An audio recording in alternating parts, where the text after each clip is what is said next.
গো, হঠাৎ করে তোমার কি হলো? তুমি গলায় দড়ি দিতে গেলি কেনে? সব হচ্ছে তোমার ওই মায়ের জন্য। তোমার ওই সবসময় আমার পেছনে লেগে থাকে।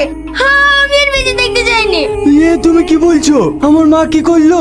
তোমার মাকে গিয়ে জিজ্ঞেস করো। মা, তুমি কি এমন করেছো যে আমার বউ গলায় দড়ি দিছে? আমি আর কি বলতে যাবো?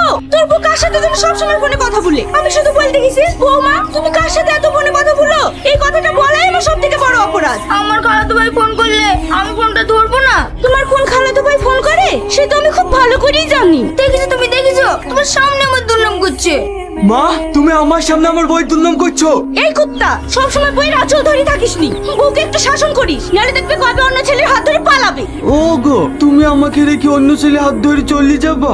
না গো সোনা, তোমাকে ছেড়ে আমি কোথাও যাব না। কিন্তু তোমার মা যদি আমাকে জ্বালায় তাহলে আমি চলে যাব। শোনো মা, আমার বউ যা খুশি তাই করবে, তোমরা কেউ কিছু বলতে পারবে না। আমি সব ছাড়তে পারবো, কিন্তু আমার বউকে ছাড়তে পারবো না।